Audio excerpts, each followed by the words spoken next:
This is another special meeting going over the budget tonight, and this is the 28th of January, 3:30. Steve, are you? No, Eric, he drew the first short investment. Okay. All right, I'm going to go over the community development and parks and recreation budgets. If you have any questions throughout, just stop me here.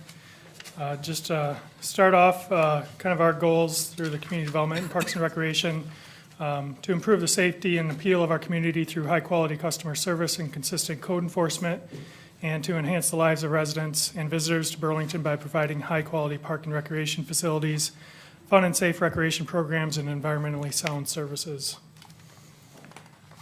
Just a recap of our organizational chart. A few years ago, when the two departments were combined, have a development and parks director and administrative assistant that oversee both sides of the department. Code inspections, we have 4 full-time staff, including building code and rental and nuisance. Planning and zoning, 1 full-time staff. On the park side, including forestry, we have 4 full-time staff and 1 part-time. On the recreation side, which includes the golf course and the pool, there's 2 full-time, and on the recplex side, there's 2 full-time. As you see, our seasonal employment, 18.65 full-time equivalent.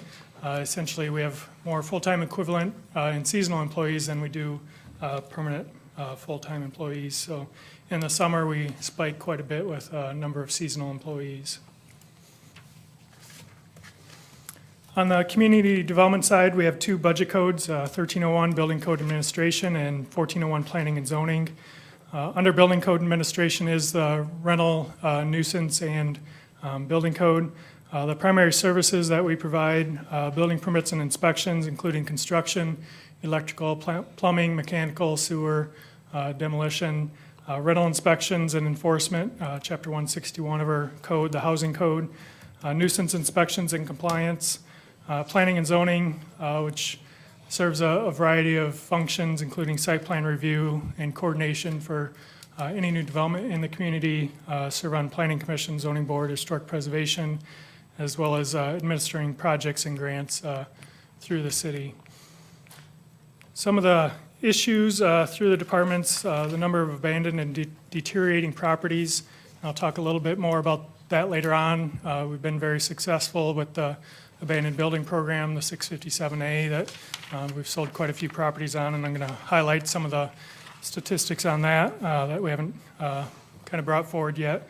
But outside of the ones that we do bring forward, we still have a number of other abandoned and deteriorating properties that are occupied, whether they be owner-occupied, some rentals.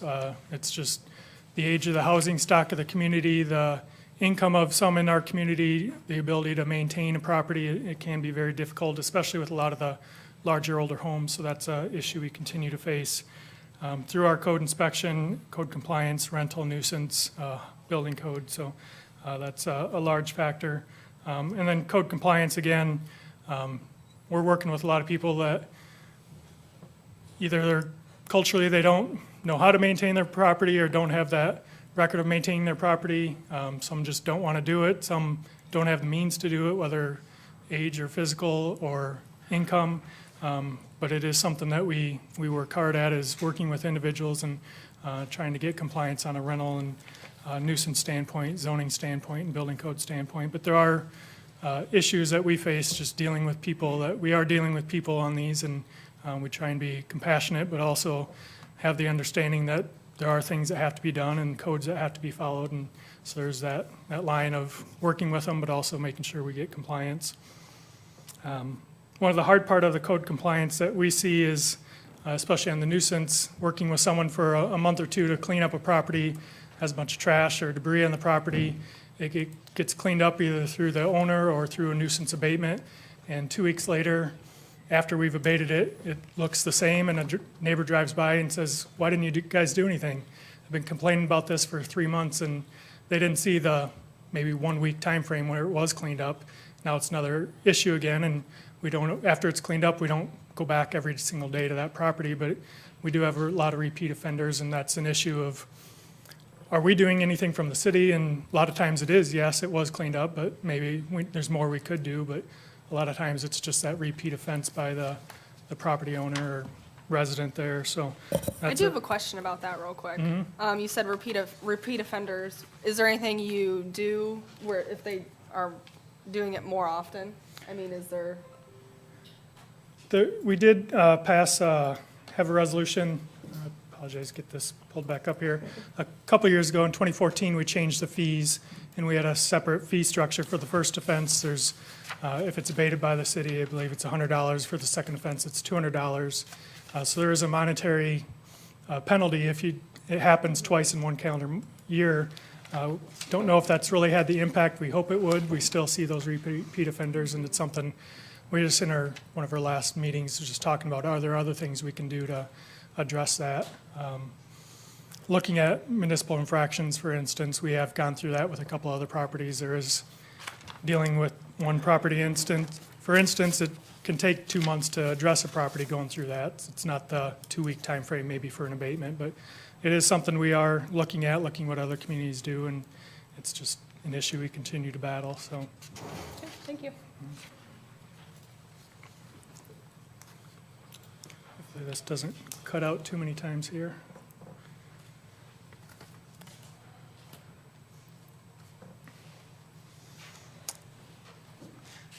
So I guess kind of piggyback on that, the code compliance, especially dealing with nuisance, that's something our entire department at our staff meetings in the last few months, we've been trying to focus on, not just the 2 individuals on the nuisance side, but our entire department are the things we can do better or work better together. And we're out together. Building inspectors are out quite a bit at different properties, and whether it's taking pictures, putting up a notice or something. So that's something we're talking about and seeing what's the most efficient way we can use all of our staff, not just the 2 dedicated to run on nuisance. So, the last item there, private hazard tree removals. We just are getting into that, related to emerald ash borer and ash trees. We did have some bids. I think there was 12 or 13 of individuals that we had notified, and they had until December 15th to remove their hazard tree and weren't able to. So we did have 12 individuals we had a contract to remove. We have another deadline in March and April, and that this spring we imagine as leaves start to show and trees start to show their true condition, that we'll have quite a few more. But something we are dealing with, working parks, forestry, development, all trying to work together on this. But the big impact is in our budget.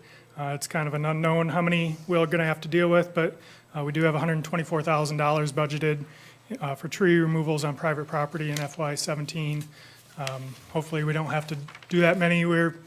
I think fortunate on the initial ones we sent out, there was quite a bit of compliance just on their own, so hopefully that can continue, but we do know there are people that aren't going to be able to remove their trees, and we've talked about the payment plan, and that's something when we send out our final notice to them, we mention that as well. And but that is having a big impact on our budget.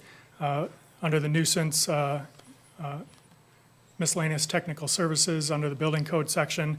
Generally, that's $35,000 budgeted annually for nuisance abatement, and as you see, it's $124,000 this upcoming year to address some of these tree issues. We've had one come in at $50, we had one come in at $7,000, so there is a wide range of what the cost to remove some of these trees are.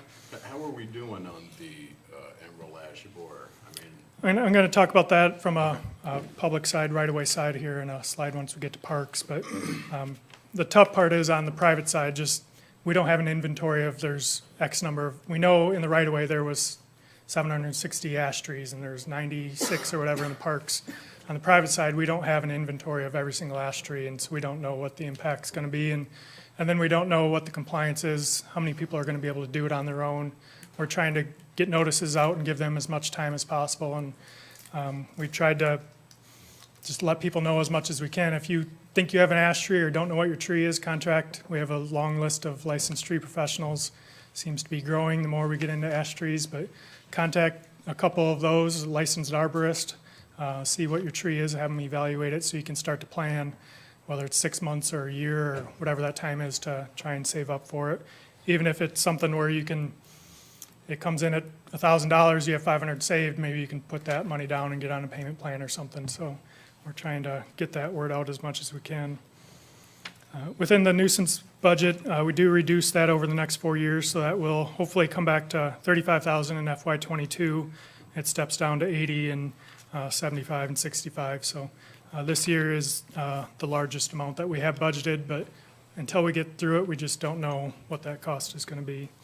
But we do foresee an end in sight for that. Some of the projects and key items from the Development Department. One is online inspections. It's something we've been working with the county GIS as far as starting with rentals, doing our inspections on tablets, and they've set up a program for us. We're trying to work through the kinks on that. We're still doing paper copies as well, but we're able to go in with a tablet and it pulls up, if we click on an issue, and it'll pull up the code section and assign that to it. And so it a little more efficient from a reporting standpoint of, okay, this electrical issue in this bedroom, it'll pull up the code section when we cite that, and that'll be listed right there for it. And at the end, it'll create a PDF, and we can email that to the property owner right there when we come back to the office, or mail it to them. So that's something we're working on right now on the rental side, and hopefully over the next few months we can get a little better at that, and it'll help us with tracking what the issues are and going back and looking at properties 5 years from now, knowing what the issues were at the time. We're looking at building code, just their general inspection reports, and then possibly nuisance down the road as well, just to improve the accessibility and the reports on these. Also want to look at tracking and reporting. There are some limitations to using GIS as far as maybe comparables. Tracking, we had this many issues with electrical, or this many issues with plumbing. We will, for that property, have good detail, but comparing across the board. So it's something we're looking at other programs as well, if that would make sense to use something maybe similar to what the fire department does with their inspection reports. Abandoned property acquisition, that's something we continue to really focus on. That's cross between our nuisance officers out seeing these properties, noticing where there are nuisances, where they're abandoned, and working with our building inspector, Larry Caston, on getting them in the process, and working with the attorney on all the paperwork and everything to go through that.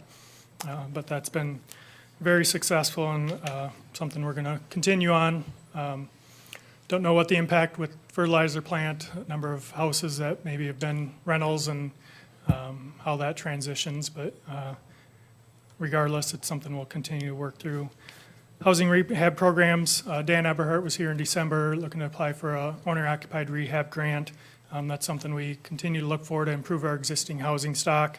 We're a member of the Great River Housing Trust, that they do some down payment assistance and income qualified work up to $10,000 for plumbing, electrical, windows, siding for residents of the 4 counties here. So those are good programs. GIS continuing to get more data online, not just from the development side, but from the fire side, public works. We continue to work with them on getting as much data out there on the public website as we can.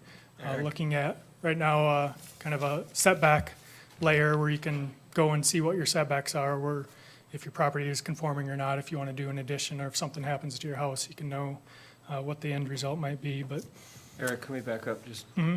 Could you talk about the cooperative program with the school district that's in the works? Where do we stand on that? Or? yeah, I'm going to talk about that a little bit when I talk Okay. about our abandoned property as well. So, All right. yep.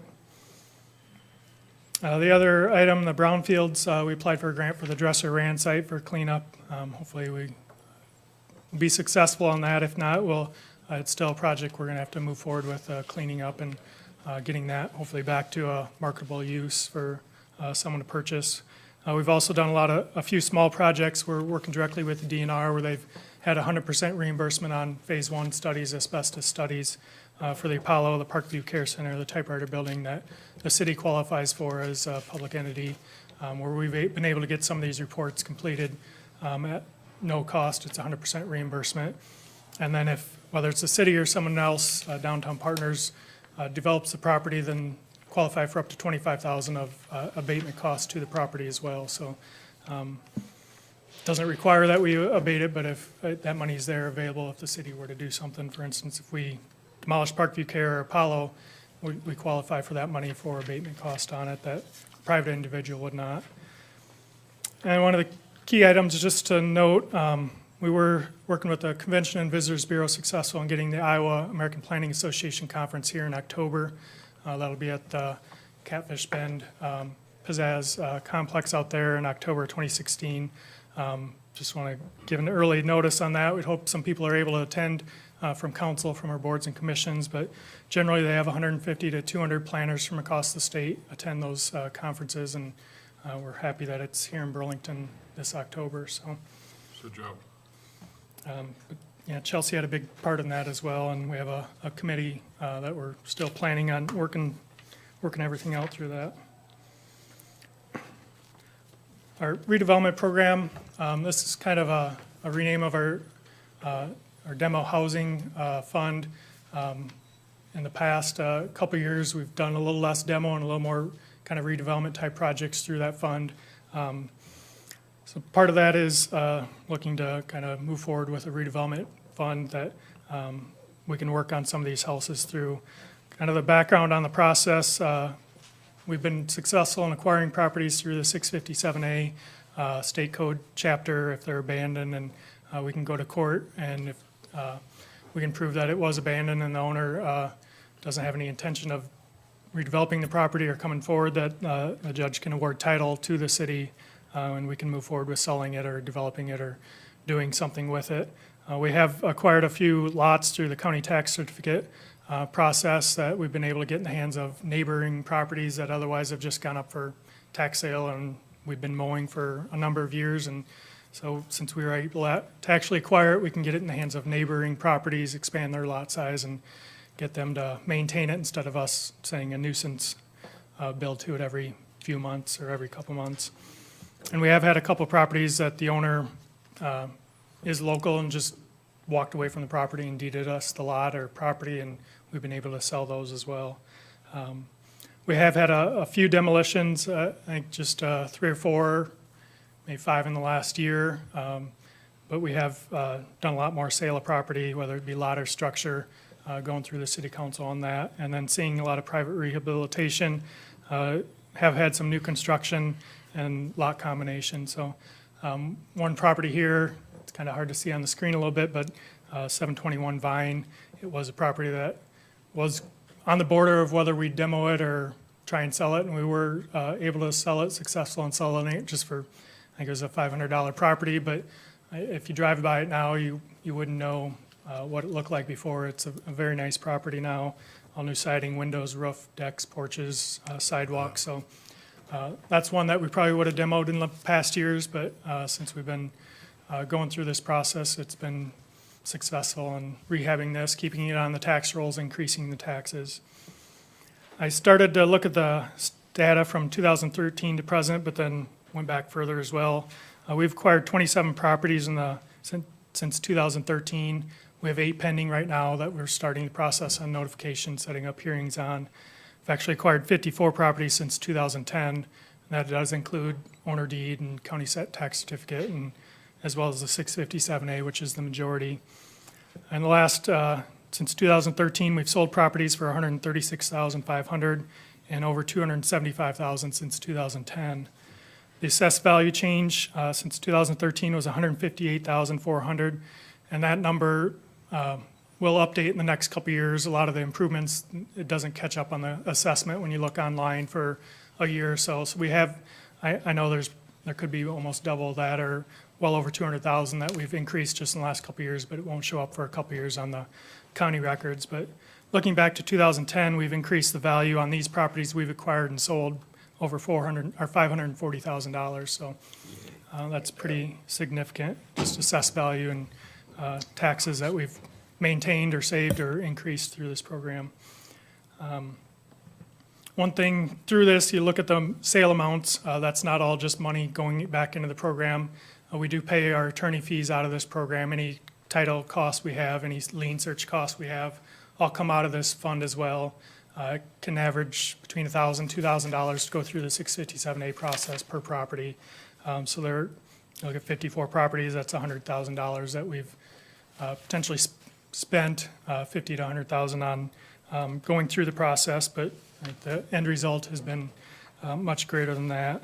There have been looking at 9 instances where we were not awarded title through the 657A process. Either the owner stepped up and said, I'm really going to do something, and the judge gives them the time.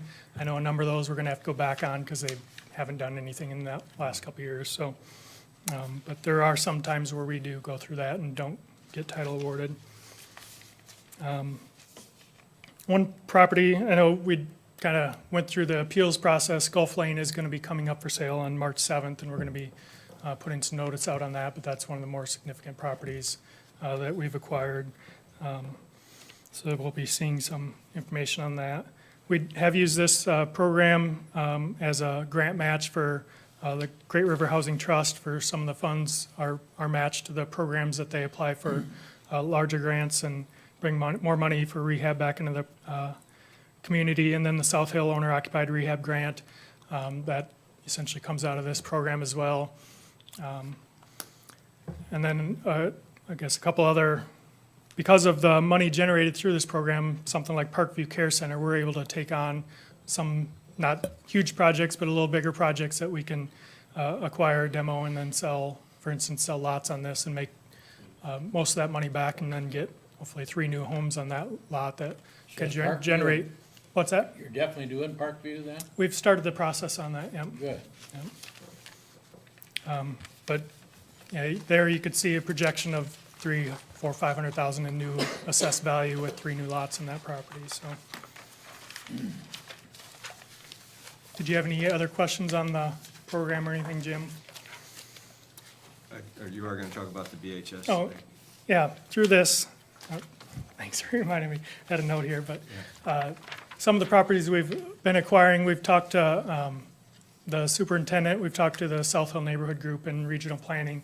What are some options for some of these houses we're acquiring? And one is working with the Construction Trades Program with BHS. We've had some initial discussions on, I don't know where they're at in the process, but initially they'd talked about having their junior class through this Construction Trades Program do a rehab project, and then their senior class do a new construction project. And maybe working, whether it's one a year on a home that we acquire, working with them to, as a government agency, we can just transfer the ownership. It doesn't have to go through a sale, of getting them a home that would suit them for rehabbing, getting these individual students in the construction trades. We often see a shortage of that type of trade here in Southeast Iowa, getting them interested, getting them in that, where they can rehab a home 1 year, and then we're acquiring some lots through that county tax certificate process. They could work with the school on acquiring a lot through the city and building a new home on that their second year. So that's something we've had discussions, I guess kind of, I'm sure there'll be some discussions with council on that, but it is something as a government agency, we don't have to go through the public bid process. We can transfer property, and I know they've looked at targeting areas and single mothers with kids and different things, so there could be some great benefit to the community to that, so. I'm a huge fan of that potential program. Since I've been on council, before that, in the school district, I thought there ought to be more cooperation between city and school. So this is one way we can do it, then we should be doing it. We were having a conversation, one of our, it's kind of a neighborhood redevelopment committee that Jim and I and police chief are on. Shauna Freitag with Young House Family Services had mentioned they had a construction management program in Fort Madison, and her and Mark Schickendance, and I don't remember if his individual has a electrical company, I don't remember his Moorfield or someone, all went through that program in the same year. And two of them, one has his own construction company, one has his own electrical company, and Sean has been done very well with Young House, but shows the quality of individuals that can come out of that and what impact it can have for starting their own businesses down the line and getting into the trade. So that was No doubt. something that would be a good benefit to the community.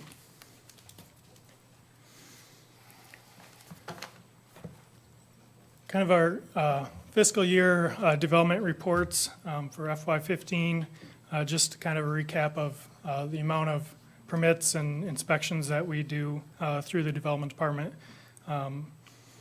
In FY 2015, we had 126 residential construction permits. This includes rehab, remodel, new constructions, additions, garages, 39 commercial construction, majority of those remodel, but some new construction, 3 industrial, 171 electrical permits, 73 plumbing, and 108 mechanical permits. The total fees generated through those was just over $207,000, which was down a little bit over previous years. We have had a lot of discussion on a lot of development just this current fiscal year and foreseeing in the next fiscal year, so we do anticipate that going up, but it does go up and down with the economy. We see that. The valuation, see around $20 million. One note, the industrial construction, you see the value is higher than the commercial, but the permit fees are lower. That was a partial permit for Silgan, just their foundation, which wasn't a fee charge. This coming fiscal year in FY16, you'll see a bigger disparity, which it's been a great project. You'll see a valuation of over $20 million in industrial without a permit fee, but that's a great value that we're adding to our community and shows the amount of construction that's gone on with that project.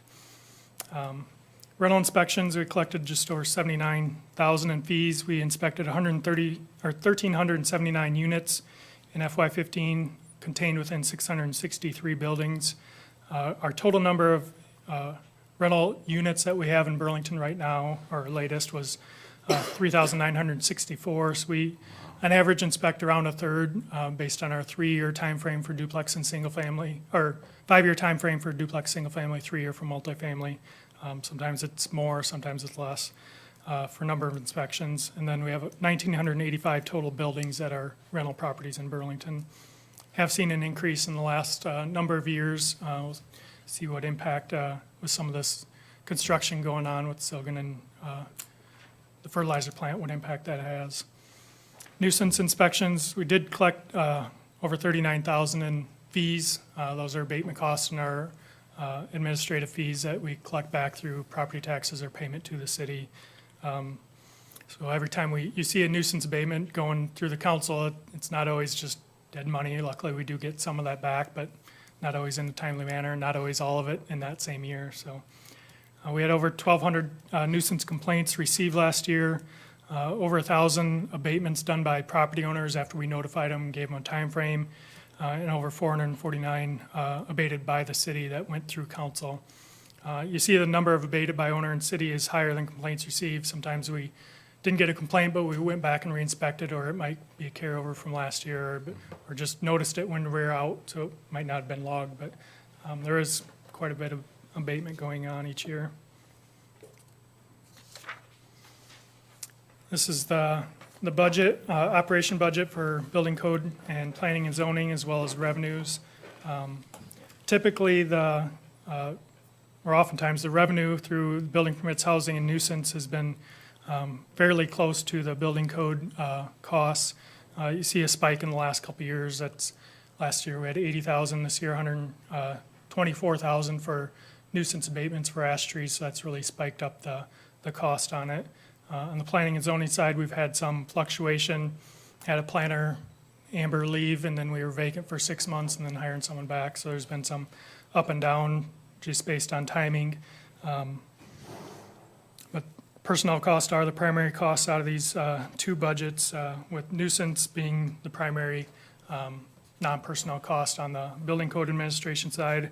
And then we do pay for GIS and DPI out of the planning and zoning side as the our major non-personnel costs on that side. We do anticipate, we do have a lower number. We're in the nuisance collections for FY17. We do hope that will come in higher, just kind of on the timing, how we're going to work with some of these repayment plans through the ash tree removals. We would anticipate that maybe higher this year, or it could follow up next year. So that is a conservative number, hopefully, but we'll see how that comes in. CIP through the Development Department, one of the annual projects is the redevelopment program, which we renamed it this year. It was the housing demo fund, an annual amount. We have $20,000 annually put in that. This year it was put in at $14,000, so that $6,000 could be used as local match for that South Hill neighborhood owner-occupied rehab grant. So those 2 combined would equal $20,000. Special projects include the flood and protection improvements, the Dresser-Rand brownfield cleanup that we applied for the $200,000 grant with the local match through the TIF funds, and then the CDB owner-occupied grant, which was a $114,000 grant with the $6,000 demo or redevelopment fund as the local match. Some possible future projects, always looking for grant opportunities that we can apply for and go through the council on those if they feel those are appropriate. We've talked about the sidewalk program in the past, whether down the road that could be something that be brought back as a targeted program to really identify areas of need and reworked a little bit. Wayfinding signage, I know they're hopefully completing their study here over the spring or summer, whether that's something that could be done or in cooperation with the Convention and Visitors Bureau or other grant opportunities. And then trail improvements, I'll talk a little bit later on in the parks budget where we're at with the Flint River Trail, but getting closer to completion on that. One thing we have talked about in the past with some of the flooding is the bridge over Flint Creek, whether we could use some grant money to replace that so we don't have the cleanup cost when there are floods of the tree debris. So that's the summary on the development side. If you have any questions or towards the end, you can let me know anytime. Parks and Recreation Department, this has 6 budget codes, including park maintenance, forestry, park swimming pool, and recreation, which are general fund, and then Flint Hills Golf Course and Recplex, which are enterprise fund programs. Some of the items and issues we see key within these areas are the staffing. As noted under personnel, our organizational chart, we have a large number of seasonal employees. All of them are in the parks system.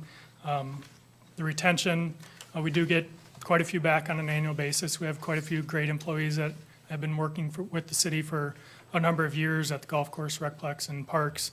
But losing 1 or 2 employees throughout the year when everyone's duties are very defined, and losing 1 or 2 at any time can have a key impact on whether you're getting extra people to set up a tournament at the Recplex or try and get trees down and through forestry or maintaining our parks and getting those mowed. So quality employees, not saying all of them, but just getting some of those that will stay throughout the year, whether it be 9-month or 3-month, and not having that turnover is something we look for. Just wages is something as well. You look at McDonald's or Walmart, they're paying more oftentimes than we are for people starting out mowing or similar wages, and so that's something we're very conscious of.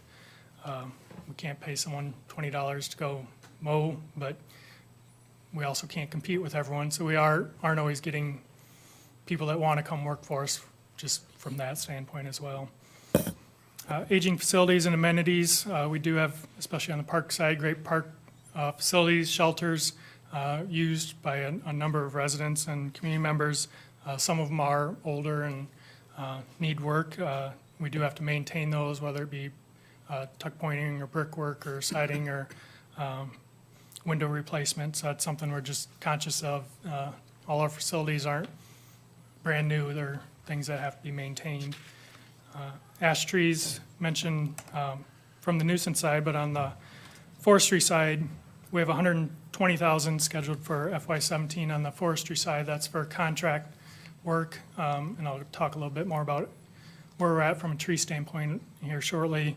But we do project over the next 4 years getting that amount down back to what it was previously at the 35,000 in FY20. Hopefully we can get that down quicker than we project, but we just don't know some of the ravines, some of the wooded areas, how that impact's going to be, and some of the, primarily what's left are the big nasty trees over right-of-ways that are very difficult and are going to be more expensive. So until we get through the bidding process, we don't know. And then continue to work on the deficit accounts. One note, in FY15, the revenue covered the operational costs of the golf course and the Recplex. It didn't cover the capital items when those were factored in, but just from an operations standpoint, that was good to see that both of those revenues covered the operations. But again, the capital items are something on an annual basis that we'd like to see those covered as well. Parks and forestry work very closely together. Forestry is under the park supervisor. Combined, they have 12 to 17 employees, seasonal employees over the course of a year, whether that be 9 month from March to October, or 3-month college students, June, July, August.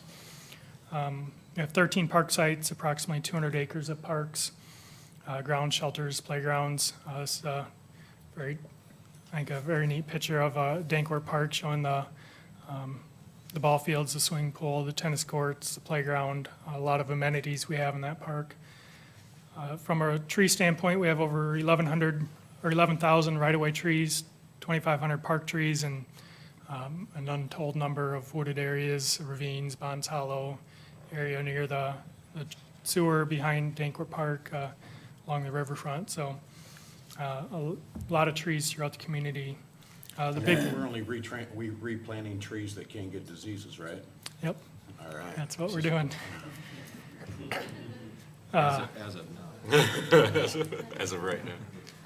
One thing on that is, looking at some of these areas in the past, we'll see 5 or 6 ash trees on one block, and they're all coming down. It's having a huge impact on that block. Our diversity is much, much greater than it was before, that if there is an issue with one tree, it's affecting a very low percentage of our trees. But that's been a conscious effort in all our plantings, is getting a diverse tree species. But unfortunately, I don't think any trees totally immune to disease, or something gets brought over from Europe or Asia, and it happens. But I think we're in a better position now through our planting and removals than we were even 5 years ago. So equipment through the CIP is vital operations and efficiency. There is a line there between maintaining the equipment that we have, extending it out as long as we can, but also not incurring all those maintenance costs or breakdown and lost staff time cost of having something that we're working on more than we're actually using. So that's something we're very conscious of. Parks budget, see some annual changes based on project needs, maintenance of facilities, shelters, playgrounds, and sites. And as I mentioned, we do plan to reduce the forestry budget upon completion of the AAB and ash tree removals. We are going to continue to address trees and stumps over the next few years, which we'll talk about here now as well. When we started out, gave an update a few years ago, or a couple years ago, estimated around 960 ash trees total, including 668 in the right-of-way, 92 in parks, 200 in other areas, tree lines, ravines, and whatnot. To date, we've removed maybe just over this numbers from a couple weeks ago, 500 right-of-way ash trees. We have 168 ash trees remaining. We did treat 220 trees in the summer of 2014, and as you see, the number remaining versus number treated, we have started removing those trees. That was an effort to extend their life. That not something we intend to do forever. There are a handful that property owners have paid and contracted to have treated themselves, and that would be as long as they want to treat it, then it will stay. But if they don't desire, the city isn't going to be treating them. Isn't that something that, are they gonna have to do that for the duration of the life of the tree? Every year get it treated? Yep. Well, it's every 2 to 3 years they'll have to treat it. Okay. So, but we only had, I think, 6 or 8 of those right-of-way trees that property owners wanted to continue, and they're very impactful trees on their property, giving them great shade in the summer, and something that they've had probably for 20, 40 years in some instances. So we do project fall or winter of 2017 timeframe for removal of the remaining ash trees. Fortunately, we're continuing to move this closer and closer. I know at one time it was 2018, and then is past the winter of 2017. Hopefully, it could even be the summer of 2017, but conservative, the fall of 2017, that we should have the remaining ash trees in the right-of-way removed, which are a big goal of ours. One of the impacts of having all these trees removed, we have approximately 700 stumps currently in our right-of-way.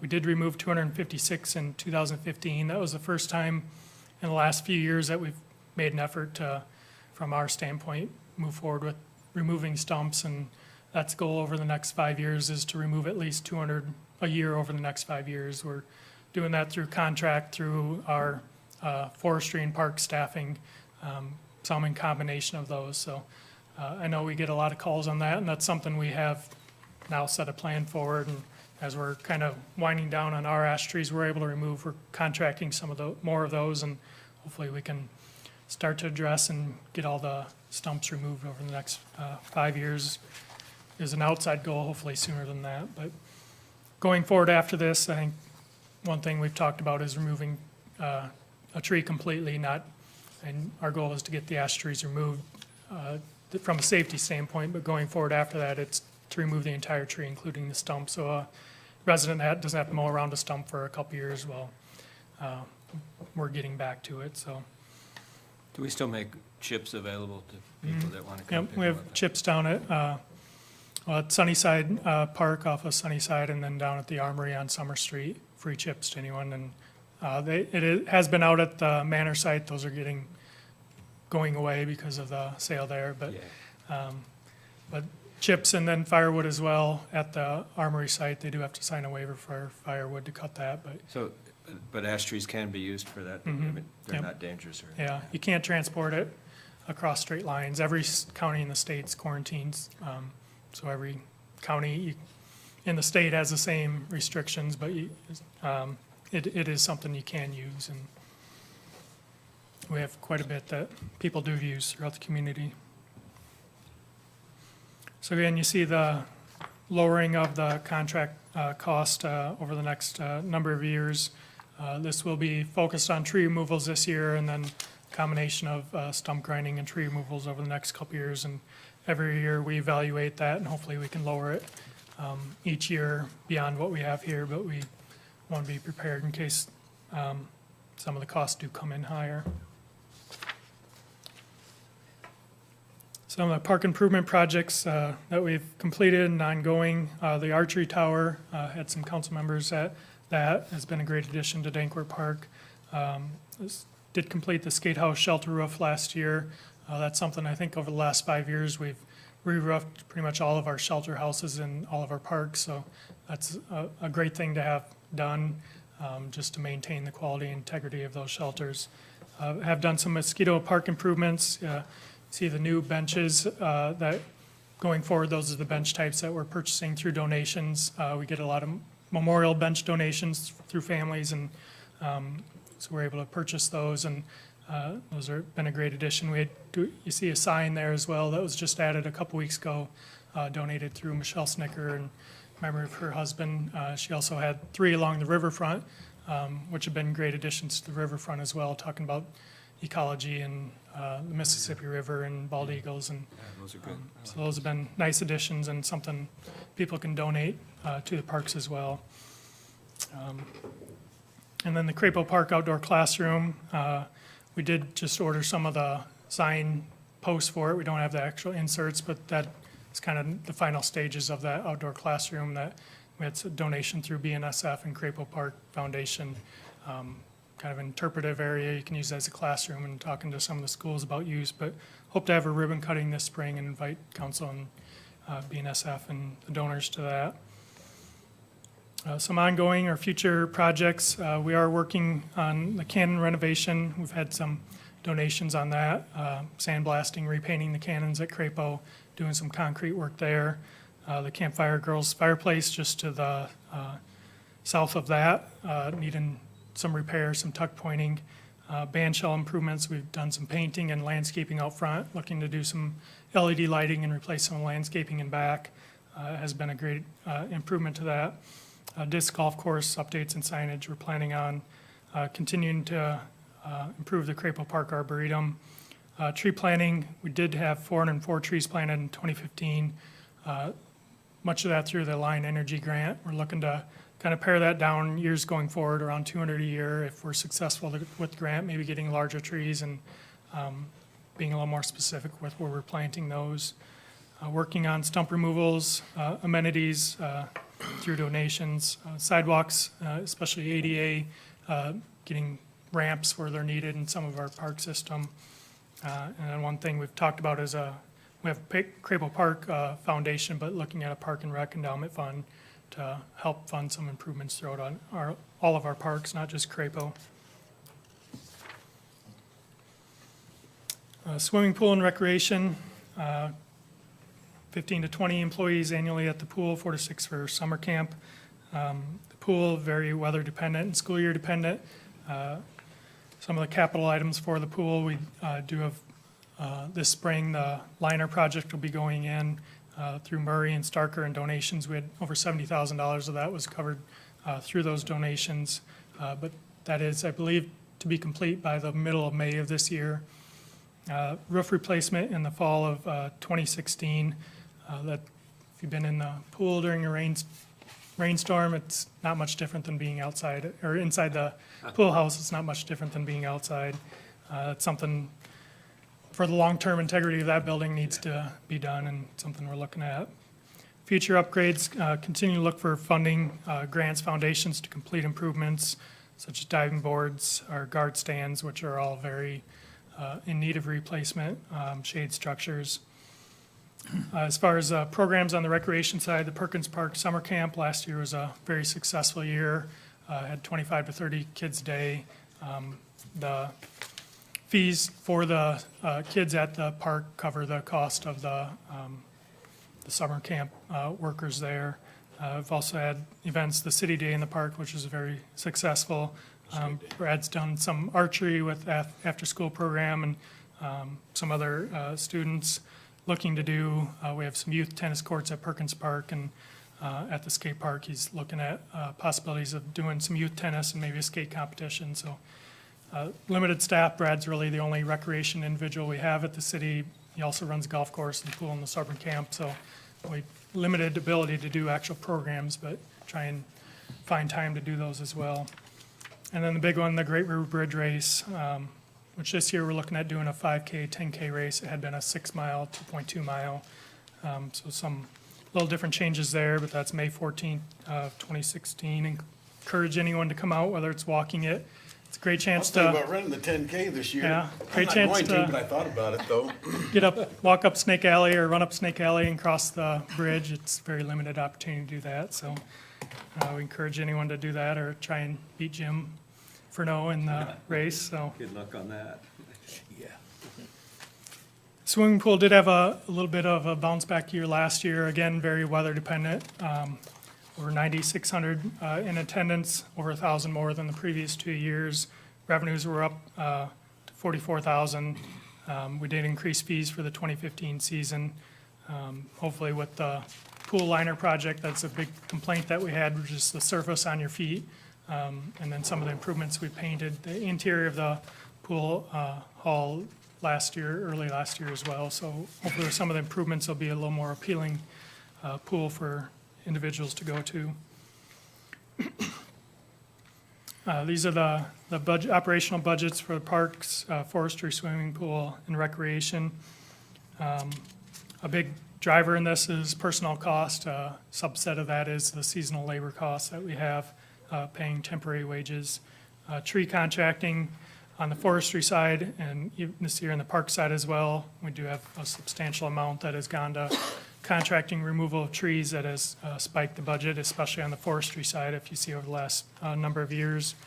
We do have some on the park side as well to address a few remaining trees there.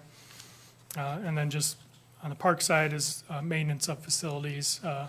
Any projects that they have comes out of operations there.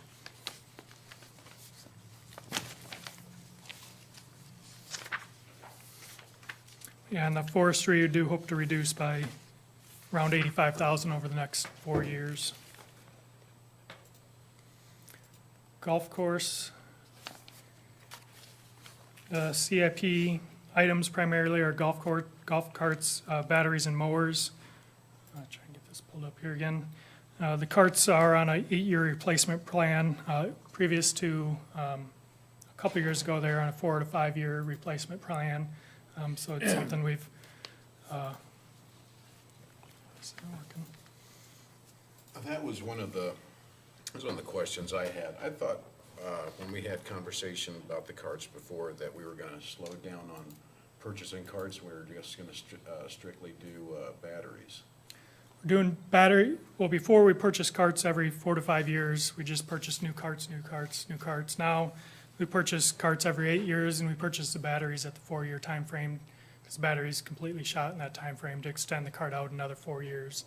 So instead of buying all new carts every 4 years, it's buying carts every 8 years and doing batteries in between. So well, I guess I've never really checked the carts out myself, so maybe I need to. And yeah, that's something, encourage anyone to come out and take a look at. The big thing with them is, these aren't just individual personal carts. These are commercial carts that get a lot of wear and tear, a lot of issues with, towards the end of the lifespan, 7, 8, 9 years, that we do have an additional maintenance cost on that. One thing I did talk to Brad on was, in the past, it was more of, I think, replacing the carts that were needed on a regular basis. But there wasn't a great plan of replacing X number of every year. We are looking at reducing the number of carts from 52 to 48.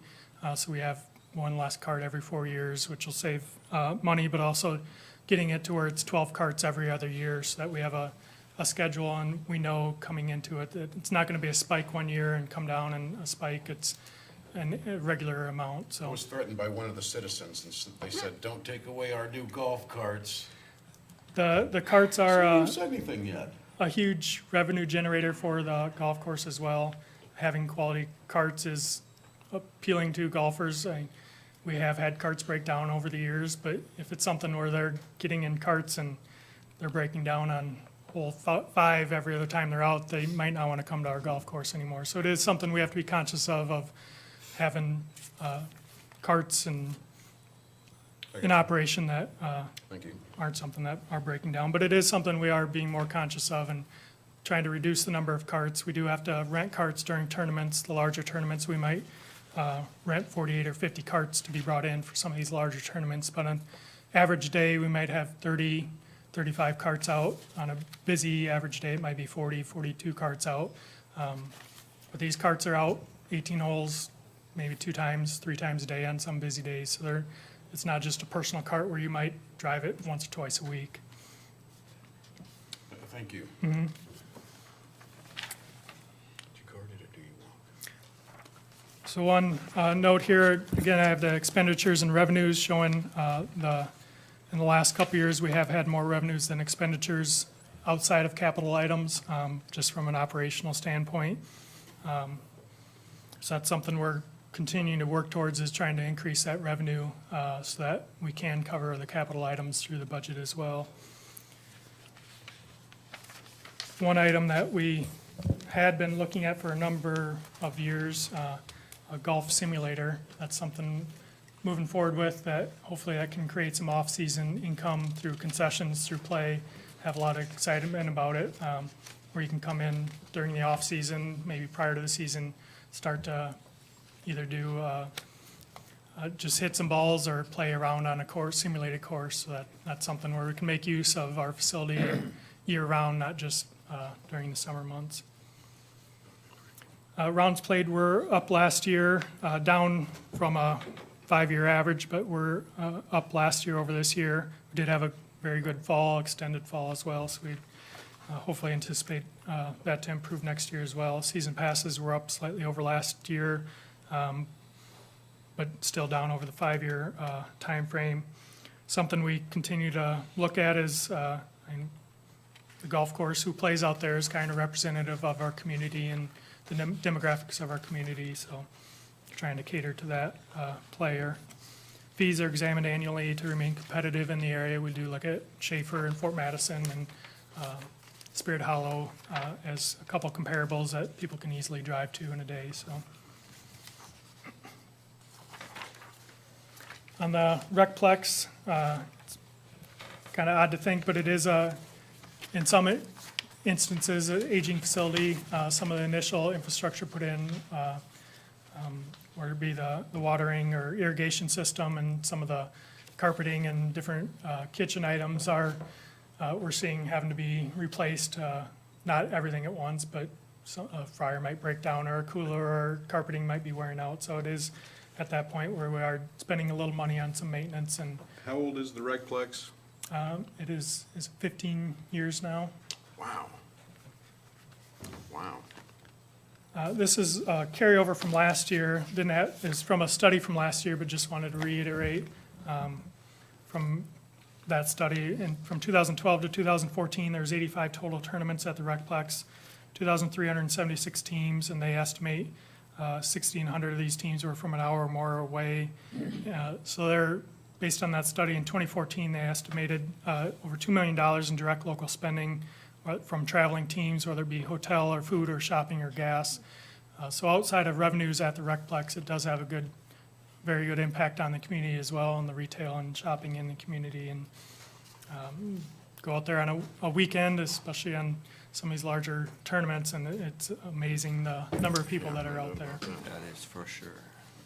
One note was, last year, I think, was one of the first years that we have had a positive balance between expenditures and revenues, again, outside of capital items, but that's a good trend to see. This is a summary of tournaments, events at the Recplex. As you see, there is a snowball co-ed softball tournament, February 13th. It doesn't quite kick off the season, just kind of an off-season event, but and then at the end of March, startup tournaments, and runs through the end of October. So very busy schedule as always. There are 3 open. The Beaster Bunny Race. Yeah, The Beaster Bunny. there are 3 open weekends. Sometimes those get filled. We can run our own tournament, and but at the time we forwarded this, there were only 3 open weekends. Generally, we might have 1 open weekend a year after it's all said and done. The major tournament, the Monster Match youth soccer tournament, just keeps growing and growing and getting to a point where it might not be able to grow too much more. They're played down at Bracewell this year and some other fields, so it's a pretty large event. Is there talk about partnering with the new Fort Madison one to do some Haven't had joint things? too much discussion yet. They're still kind of getting their feet under them. I think that might be an option. Some of the trends, as you see, the league teams are steady or slightly down. Slow pitch softball, 94 this past year, 105 over the 3-year average. We did not have a men's fall league for the first time in quite a while. There's more people wanted to play co-ed than just a men's league, so that didn't have the men's fall league, which reduced the number of days we were open over the fall. Fast pitch softball was up, and soccer was up. Volleyball is down slightly. Flag football, we had been offering tackle football the last few years. That's no longer offered at the Recplex. It's just flag football now. There's dwindling numbers on that, and there's a association. What happened to the tackle football? There's and I don't remember what the name of it is. I'd have to ask Kirk. Burlington Tackle Football Association. There's, I think, 2 3rd and 4th grade teams from Burlington, 2 3rd and 4th grade teams, or 5th and 6th grade teams, and then 1 5th and 6th grade team from West Burlington. Then they just play kind of in this regional area. But there's not enough teams just to support it just in Burlington. It's kind of the outside communities as well. Okay. And revenues were up, concessions were down in 2014. That somewhat dependent on the attendance. Did have a couple rainouts, cancellations, and then the men's fall league reduced admissions a little bit as well. We did I think Monday we have a resolution to increase some of the fees, and then concessions. He's looking at a quarter increase on some of the items there, so we anticipate some additional revenue through that. Parks equipment in FY17, forestry chipper truck, parks truck, mower, utility vehicle, Recplex mower, pool filters, and golf course batteries. Those are all through local option sales tax and hotel motel. Again, the equipment is vital to their operation, making sure they have quality equipment. And some of the projects in FY17 is the Flint River Trail Phase 1 South. $698,000 in grants, $94,000 through lost, and $30,000 through donations. Phase 1 is the final kind of connector between the ramp behind Big Muddy's and the trail at Cash Street at Case. That's broken into 2 sections. Phase 1 South will continue from that ramp behind the barrier wall up to Oak Street, and then we are looking to apply for future grants to get from Oak Street to cache in front of Case, so that we actually have a connection from downtown, which I think will increase the usage quite a bit. The county continues to work on their portion connecting down to Milltown Road, so that will be a great project to be complete and behind us when that is done. North Hill Fountain is in the budget for $100,000. That is a 100% donation. They're still working on that. Kind of a private individual on our Parks Advisory Committee is spearheading that. May not be done in FY17, might get pushed out, but there is no city money in that. The pool roof replacement, golf course pump house, Recplex Division Street entry. One thing we've been working on, they own the lot just to the west of the Recplex, the soccer fields there, and having an entry drive similar to like at B Stadium for overflow parking. Parking is always an issue out there, so getting a paved drive into that we can use it more often is something we're excited about. Historic preservation design guidelines at $13,500 through grants and $1,500 local for our local historic areas and appropriateness of building in those. And then trail maintenance, our annual cost of $5,000. Future items in future CIPs are equipment through the park system, mowers and trucks, a chipper, a skid steer and tractor, and golf carts and batteries. This is an image of Phase 3 of the Flint River Trail that was just recently completed as we continue to work on that. The Mason Road pedestrian trail, that's one we applied, received TAP funds 3 years ago. That connects Ed Stone School to the west along Mason Road to the Sunrise West development, that there'll be a connection, a sidewalk connection that students would be able to walk to school there. So I think hopefully we can get that done as soon as funds are available. I know a lot of people, school included, would like to see that connection for students. Unfortunately with TAP funds, it is, you apply and then it's 3 years later that you're able to expend those. Flint River Trail Phase 1 North, looking to hopefully complete FY20 and 21. Playgrounds at Dankwart and White Park, doing improvements there, looking for foundation and other additional funding for those. Dankwart restroom, Perkins parking lot, ADA sidewalks and lighting in our parks, pool updates and the Recplex shelter and playground improvements. A lot of these are partnering with groups, foundations, and applying for grants to bring in additional dollars to cover those. Can you clarify too, I've got a lady that's watching right now. Aren't we doing all the CIP projects for the parks in the same year? Or isn't that the game plan anyways to do most of the, her concern was that some parks were gonna get overlooked, and what I had read earlier was that a lot of the stuff that was gonna get done to parks was gonna get done the same, it was getting done the same year. We do spread that out, so it isn't unfortunately all in the same year. I think there was something about our annual operating budget that showed the amount in 1 year, but it is spread out over a number of years. Okay, well, If we're able to get Starker funds or additional funding, we can move stuff up. But okay. if she has a question on a certain park or timing, we can certainly look at that and talk to her on that. So, Yeah, I'll yep. talk to her.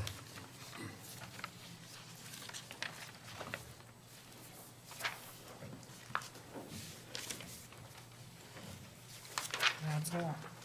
Thank you, Eric. Yeah. Thank you. Any questions or anything, I can answer at any time, so. Okay, you guys good? I'm good. Cruising. Sounds good. Steve, you're up. Anybody want to stand up, take I want you, well, ready, I'm gonna get the clicker from Eric here real quick. I have a copy, I'll just have you. Oh, thanks. Remember, Steve, you have to almost swallow that mic in order for people to hear you. Got to get that right in front of your face. I've always felt my voice carried pretty well, but we can put that. Okay. Thank you very much. You want me, should we go ahead and get started? Yeah. Okay, then we'll trickle in, trickle out. Again, this is I'm putting together the budget presentation for Public Works. Hopefully this will work.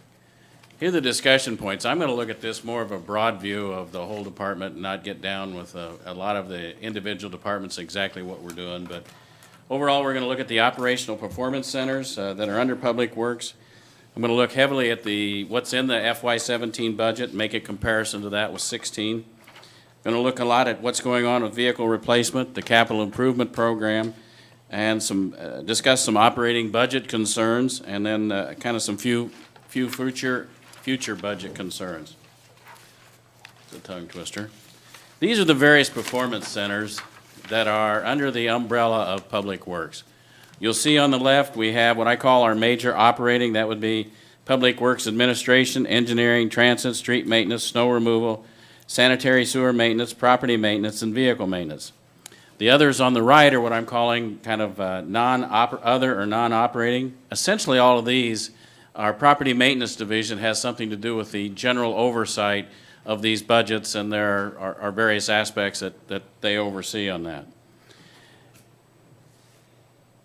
When you look at our total budget, the total budget is a little over $8 million.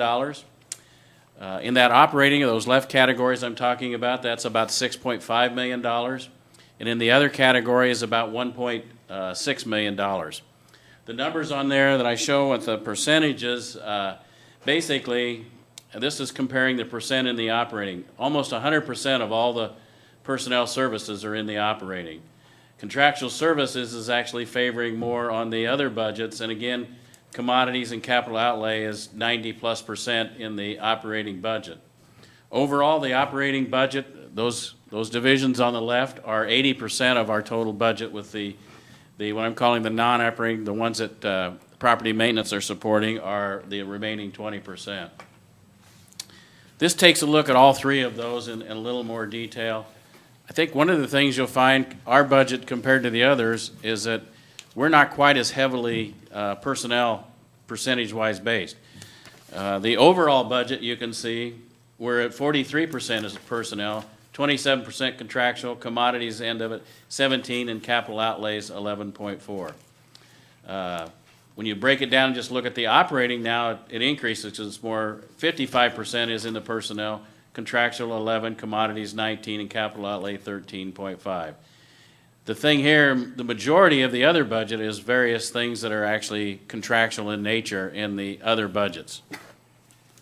Again, we have hardly any people in that budget. We're contracting services to manage those.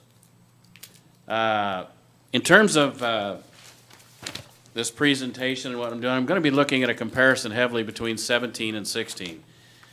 Those same numbers that you saw before were generally in here.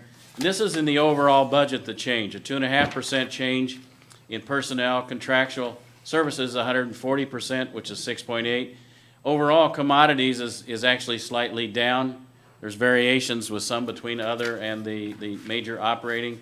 Here's a big change here, $511,000 in the capital components of this budget, and I'm going to talk about that in much greater detail. Overall, though, as I present this, I want to kind of concentrate on this operating, or that 80% of our budget. In particular, I'm going to talk about some contractual services that make up this $48,000, and the capital outlay, which is in this area is almost $510,000. So when you do look at the overall budget, there is a $740,000 increase, or a 10% increase, of which $600,000 of that is in the major operating and $140,000 in this non-operating. When it comes to the budget and personnel services, I'm really not going to address that much. It's a 2.5% or $89,000, which is a cost of living. We're not changing any of our employee complement. We're just a little under 49 FTE, of which 42 is full-time employees, and the other 7 FTE are made up of part-time employees. So in this presentation, unless there's a need to, I'm not really going to address much with employees other than basically that personnel service is all the cost of living. The contractual services, in the operating budget, there's about $63,000, and that's comprised mostly of additional vehicle maintenance fees for transit, and a new program I'm planning on requesting to get is some routing software.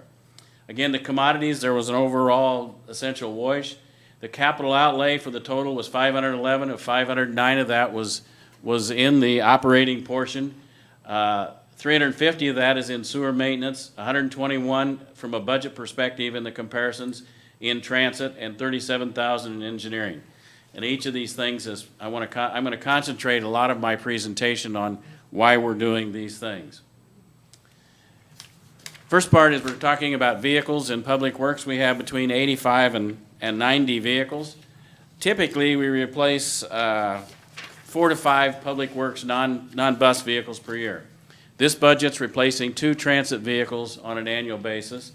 In FY27, we'll look at that. Our operations manager, Chris, does a good job of replacing vehicles, but this is one where we're looking at a lot of the equipment. We'll illustrate that a little bit better, that is support, I call kind of support equipment, not the major equipment of our operation. Many of the vehicles we deal with are kind of hand-me-downs, where we've either got them from somewhere, we're taking a vehicle and somebody else is using the rest of the useful life. Most of the vehicles are funded by road use tax and sewer. The buses, when we look at those, and we get those are, when we get the money to replace them, they're 85% grant funded. This is a look at the, generally the more or less vehicles that we're replacing in that 5 years in public works. And if you take a look at, we have, I said 85 to 90, but 90 makes a round number, and I said 4 to 5 each year. If you take those 90 vehicles and you replace 5 per year, that's 18 years that we're keeping most of these vehicles in a replacement cycle. So for the most part, when we're replacing vehicles, we really need to replace them to keep them updated before the maintenance costs start to rise. This is that minor equipment that I was talking about. The asphalt crack router, a pull-behind compressor, a steel wheel roller, pavement breaker for the backhoe, walk-behind saw, Craftco car kettle, and the planer for the skid steer. So these are those 7 items that we're replacing in that 5th year instead of a lot of other major equipment. When it comes to the transitioning of the vehicles this year, we are what we're looking to do. Property maintenance has an old van we need to get rid of. Engineering has an old truck and an old car. They don't have a sports car, by the way. But essentially, we're taking the public works director's vehicle, and they're going to go down and property maintenance is going to use that. And the streets operations vehicle is going to be handed down to engineering. Overall, we're eliminating 3 and only replacing 2 vehicles in this budget. And how are we doing that? Basically, I don't know if that car's going to look that nice, but anyhow, taking and getting a new vehicle for the public works director, and like I said, his vehicle's going over to property maintenance, and those funds are coming out of road use tax. The vehicle that the public works director I typically drive is one that's probably more used in driven out of town and going places, and getting a newer vehicle like this will have a better gas mileage, so it'll make a lot more sense than the current vehicle. How often would you say that vehicle goes out of town in a year? Oh, I mean, it's kind of hard to. probably average twice a month, something like that. Okay. I mean, right now, mostly it's been taken out of town by me. The library has often been the second use of taking that vehicle out of town for the most part. But it will get better gas mileage. And again, the street vehicle that we're looking to replace, we're using road use tax. It's being split between road use tax and sewer. Engineering is also, they have another vehicle that we're probably going to auction off, but they're hoping that there'll be a good used police vehicle when they trade some of theirs off. So again, we're taking another hand-me-down in the fleet. This is an overall view of the various vehicles that are being replaced and in the years. This is a list of all the various vehicles. I'm not really going to get into a lot of detail and years where we are replacing them. You can see the total amount is a little over $3 million. And this next slide takes that $3 million that we're talking about and breaking it down where the percentage is going by the various funds. So if we take a look, road use tax is there's about almost $990,000 that's coming out of there, and that ends up 31%. The sewer is the 21.6, or about 675. Grants is a big portion of this. That's at 85% for buses, and only 7% is coming out of the general fund. Taking that left side of the chart in a little more detail, talking about This relates to the $121,000 increase that's in the operational budget of the vehicle maintenance. Of all that, a little over $3 million, almost 1.4 going on 1.5 million of that is in the various buses. And out of that is over 47% of all that, almost 40% of it's being covered by grants, and only that 7% is being covered by the general fund. The tough situation to get this grant funding, there is a priority system, and it's really based on age and miles. And we haven't had any vehicles replaced in the near future, so for budgetary purposes, I don't know whether we'll get them, but I put 2 each year. And we do have a lot of, I think, 6 or 7 vehicles that we got in 2010, 2009, 2010 that probably, when the funding comes, will probably come just about all at once. But anyhow, any questions on that? Okay. See if it wants to go. It didn't go, Eric. Is it me or? It's just Did I go 1 or 2 already? Okay, I'm going to move from the vehicles now to the capital improvement projects. There's a variety of capital improvement projects that are listed. Overall, about $35 million. This is the various projects. I'm just using this sheet as a general. This is the year that a lot of these projects are being funded. And like the last sheet, of that $35 million, this is the funding sources for that $35 million and the various percentages. So you can I'll go back to road use taxes covering 9.2, the sewer fund 3.9. We're using revenue bonds for almost 42%. GO bonds are covering 12.5%. Grants are covering 14%. TIF GO bonds are covering 17%. And there's some outside entities that are covering about 1% of that $35 million. What do these projects generally consist of? These are some site-specific projects.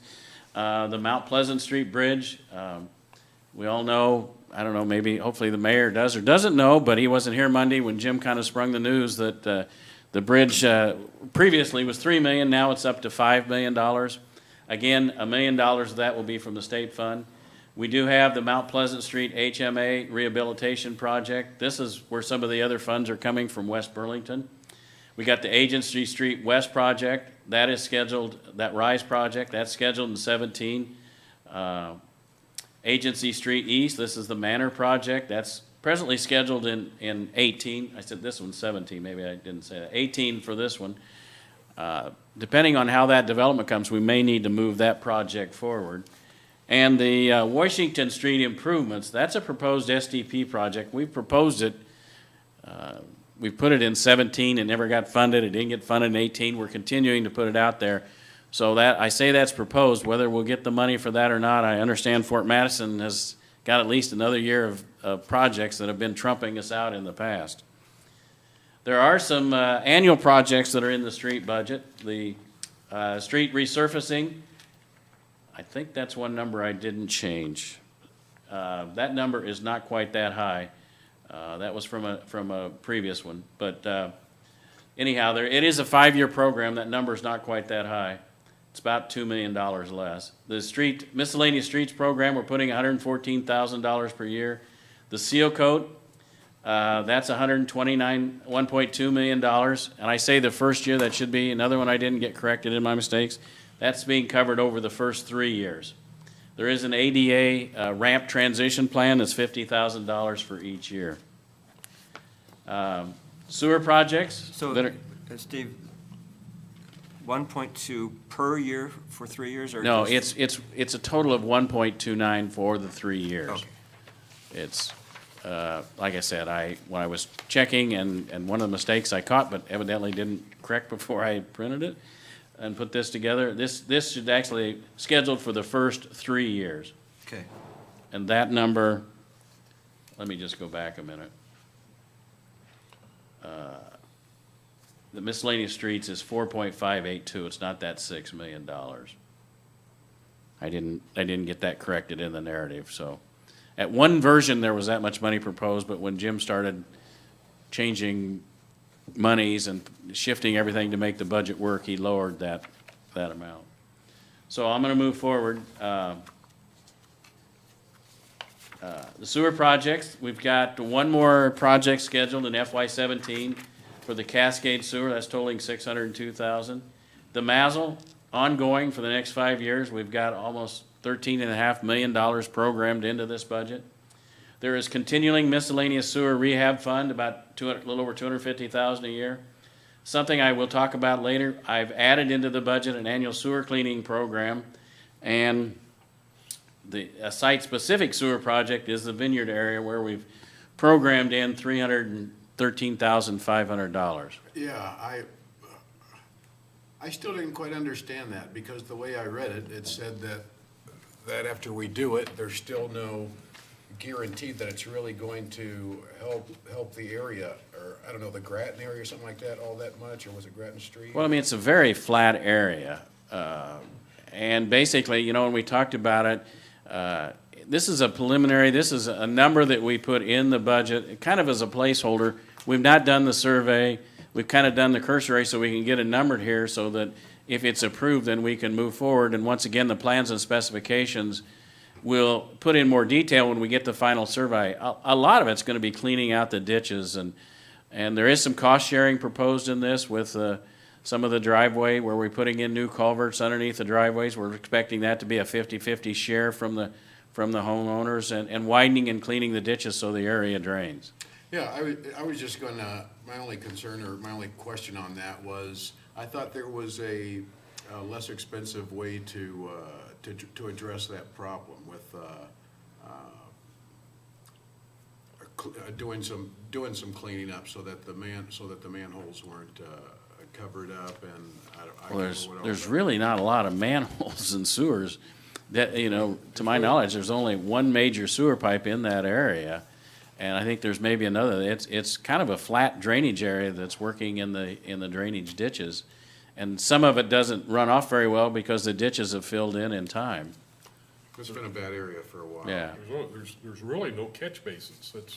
There's an open sewer pipe that goes into a ditch. The ditch takes on the water, and then it goes into this open sewer pipe.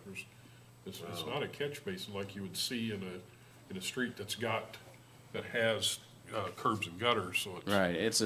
Generally the whole area is a seal coat street, and everything's kind of running off, going to the ditches. And to my knowledge, there's one major sewer pipe that is a official storm sewer that's draining a lot of the water. A lot of the others kind of go. That's it, that one? Well, there's one major one. Again, when they do the survey, we'll get a better handle on all of that.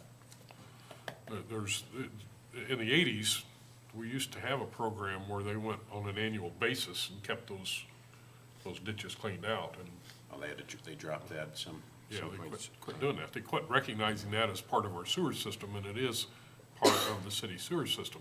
Even though there's no piping or anything, it's still the way the city was designed, and that's how they handle stormwater. And this isn't, if this is successful, I don't see this as being the only one, because people are going to see Right. this, and they're gonna want it all over town. I think this is, again, I've used this term before, maybe Annie hasn't heard, a little BS on my part, that's before Steve. And, but from what I've heard, from the others, from a staff's point of view, that was one of the budgetary cuts. When manpower and stuff was reduced, we kind of took away the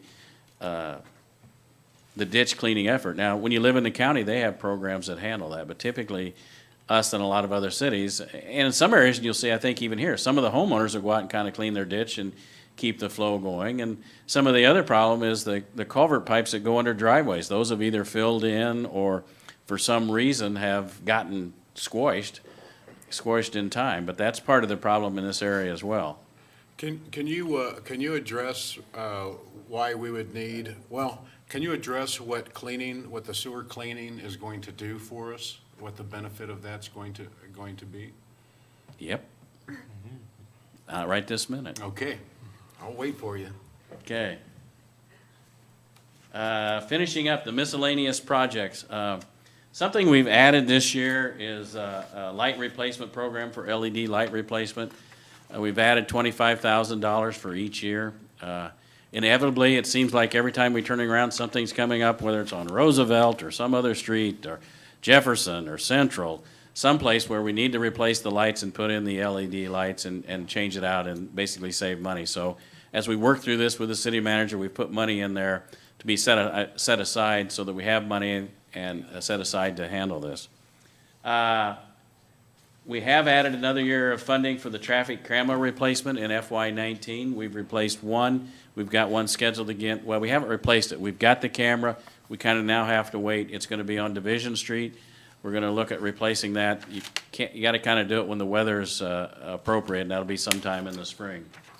And something that's been out there, we finally scheduled funding. It's been proposed in the past for the parking lot at 6th and Washington.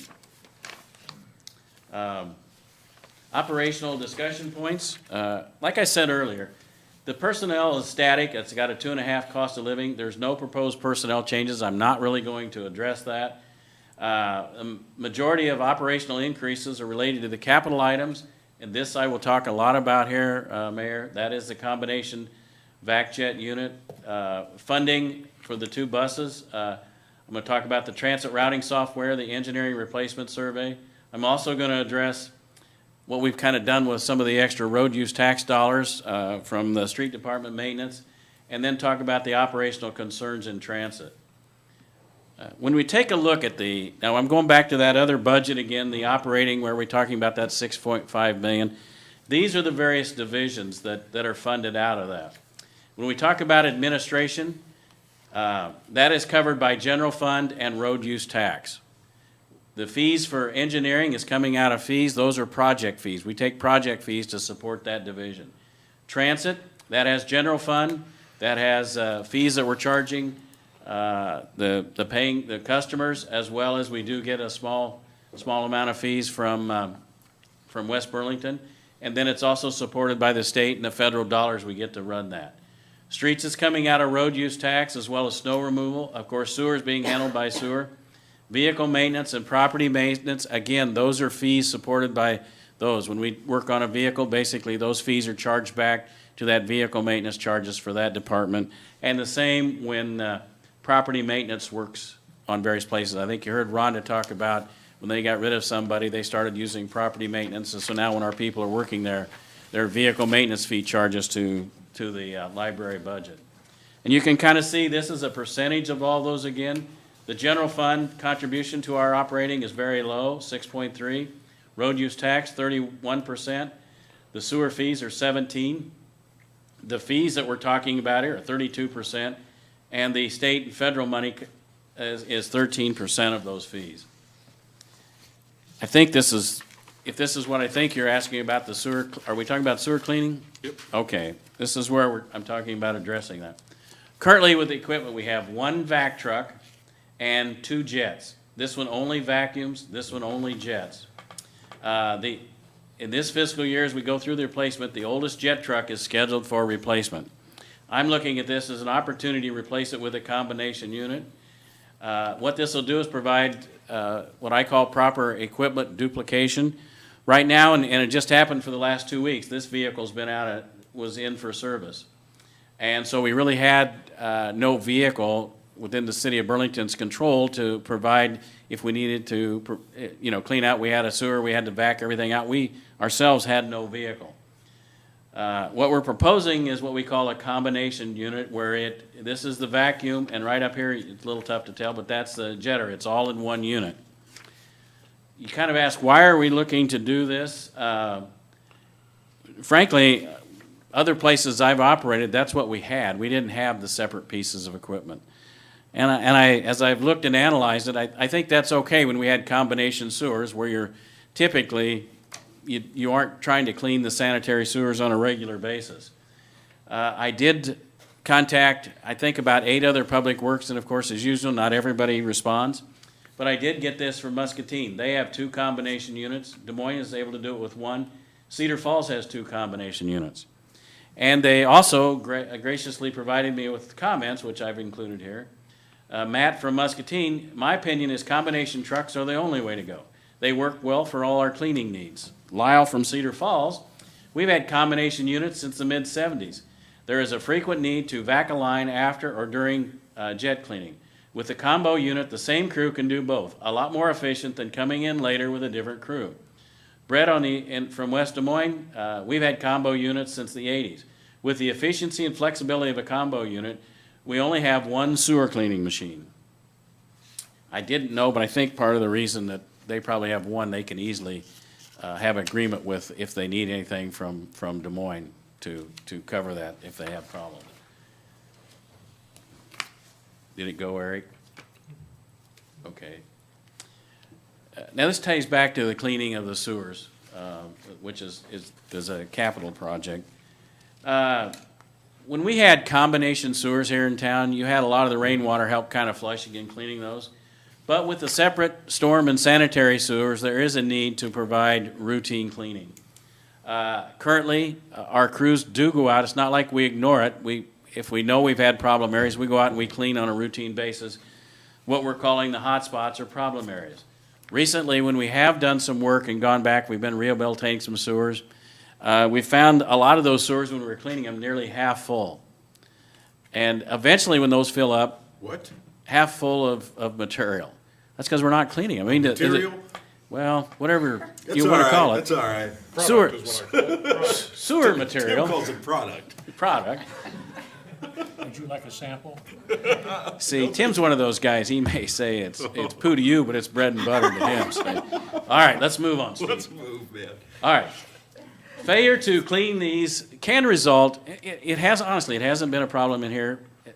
It has in other places that I've worked, but it hasn't been a problem, but it will eventually result in major backup. And then if you're not have a routine program, people have the ability to come back and claim because you didn't clean it, that's the reason that sewer backed up. That's why I had to spend $25,000 on my basement. If you have a routine cleaning program, that claim goes away. When you can go back and say, yes, we cleaned the sewer, we've got a 5-year program, we cleaned the sewer according to schedule, and we cleaned it 3 years ago, then that claim provides the city a protection from having to absorb any of those claims. So to look at this, I originally looked at two options. To purchase the jet, as we said, so we'll continue doing what we've always done, but then we're really not equipped to clean the sewers. So then we put a CIP, a capital improvement program there to clean the sewers. I took a look at all the numbers, all the sewers, and the cost that we got for cleaning recently, and we'd have to spend about $200,000 annually to clean the sewers every 4 to 5 years. On the flip side, I said, okay, what if if we get the combination unit, then we have the capabilities of providing the cleaning. It's the same type of unit that a contractor is going to use. My preference there would be to add one full-time person. As I work with Chris, one of his concerns is if we do that with what we've got now, where are we going to take it away from all our other maintenance programs so we have manpower to go out there and clean the sewers? That's why I'm adding one FTE. As we've gone through this, kind of a variation of that would be to go ahead and still buy the unit, but look at hiring 2 seasonal laborers, which would free up 2 full-time staff. And I do think this makes a lot of sense. A couple of things we do that are labor intensive. This is when we go out and stripe the streets. And you can't really see it in here, but there's a 5-man crew in this whole aspect when we're out there, not cleaning, painting the streets, the street painting and that. There are 2 of those people. We really need 3 full-time, but we could get by with 2 seasonal people filling those voids. In addition, when we do the crack sealing, typically later in the year, that's another one where it's manpower intensive.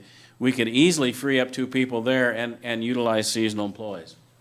So I think that, when I looked at variation 2, I think this really has makes a lot of sense. What you're going to see in the currently proposed budget is adding the combination unit, and not adding the $200,000, but adding $100,000 for the annual cleaning.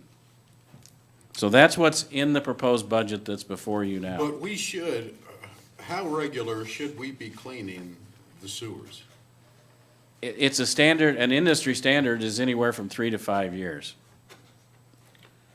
But they also have sewers that they have to clean almost on a monthly basis, like Indian Terrace. Right. I mean, it That's lays some of so these hot flat out spots. there that they're- That's what we're calling these hot spots, Tim. We hot do spots. that because we know there's no problems and we protect ourselves there. But we're not cleaning every sewer in town like we should. Right. This next slide kind of tailors into this a little bit. I kind of came up with this when I was listening to Don's presentation. What we have here in Burlington, you take a typical household, the water that's generated, and often coming into what we have, our old combination sewers, definitely the water that's coming from your use, bath, toilets, etc., that definitely goes in the lateral that goes out to the combination. In a lot of sewers, we actually have sump pumps. If people have a basement, they have a sump pump. A lot of times, that same water is going in that same lateral and going into the sanitary, and it was okay when it was going into a combination sewer. But when we went back and we separated these, what we did when we separated these, we typically, because of the depth, and this line was already coming in here and we didn't want to dig deeper, we converted this old storm sewer, combined sewer, into the sanitary sewer. And then we installed a new storm sewer, and we only took out of that the stuff that was going into the catch basins. Primarily the reason we did this is because of the shallower depths. But then you also have, we'll go back to this other water coming in. You've got, like I said, the sump. You have a lot of foundation drains. Oftentimes those are tied to your lateral going out to the old sanitary sewer. And you have roof drains.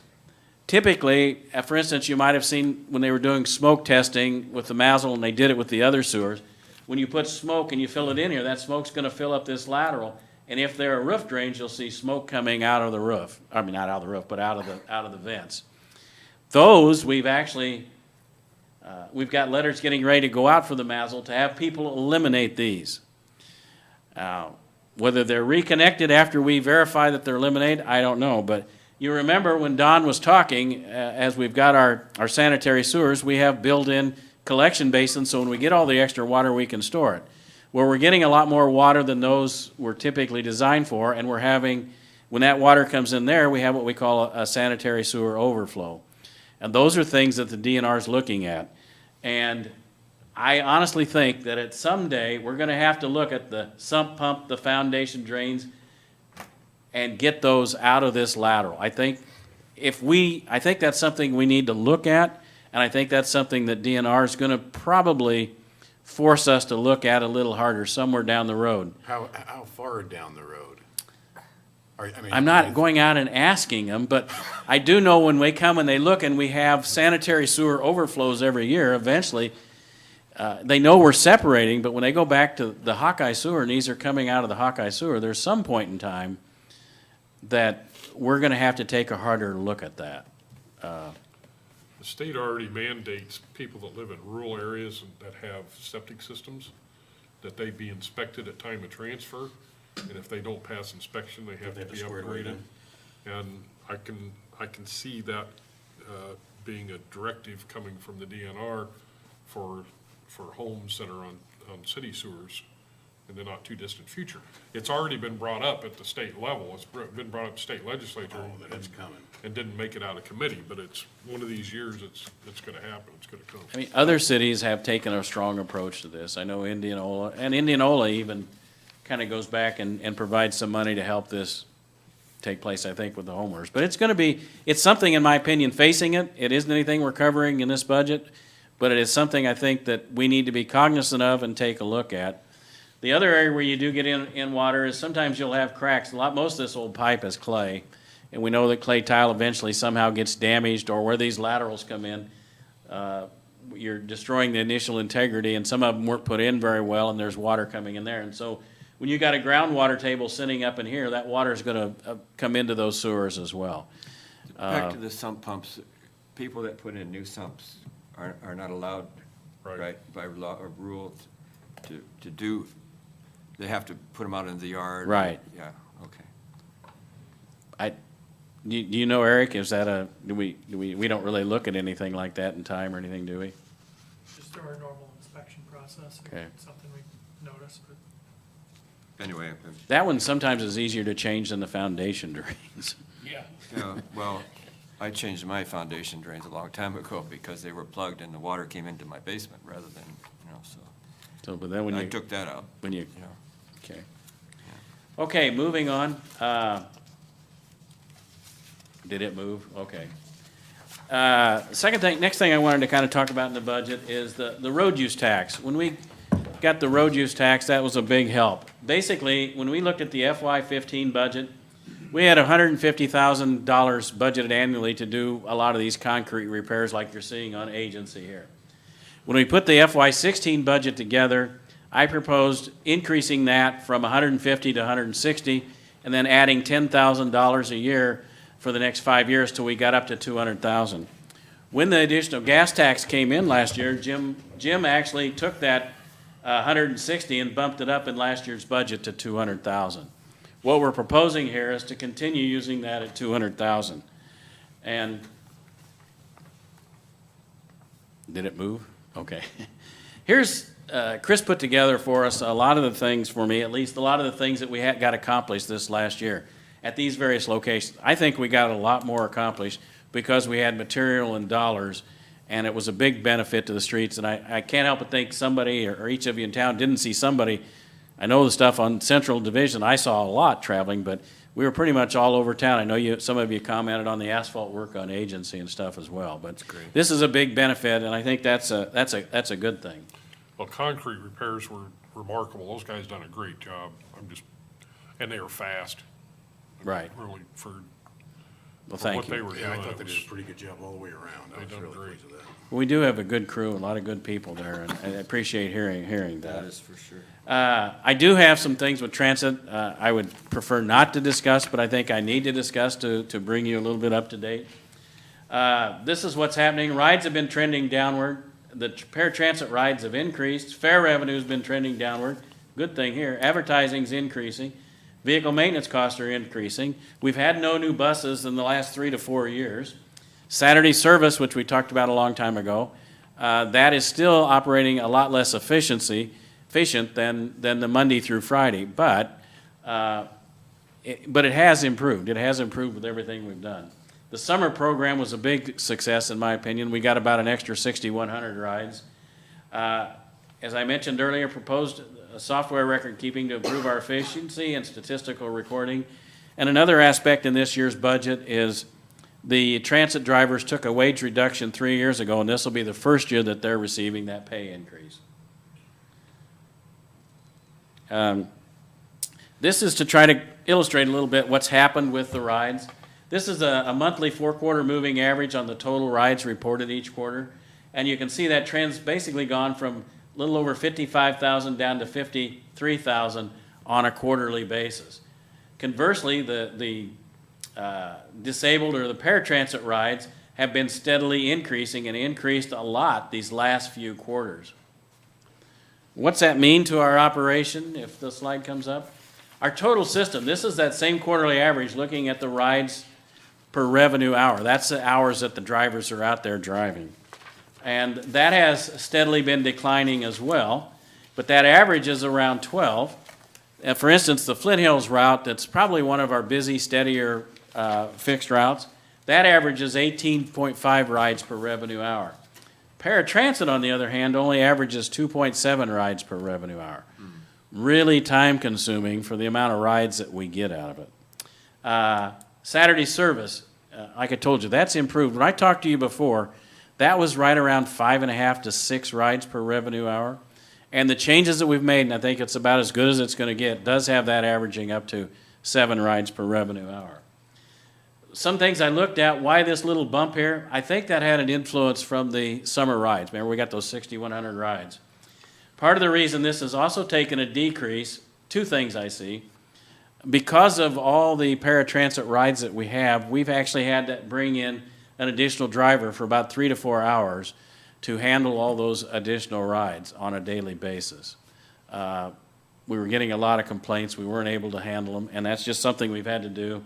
And the school rides are down this fiscal year so far. Actually, compared to a year ago, the total rides from the first 2 quarters of this year compared to last year are down 5,000.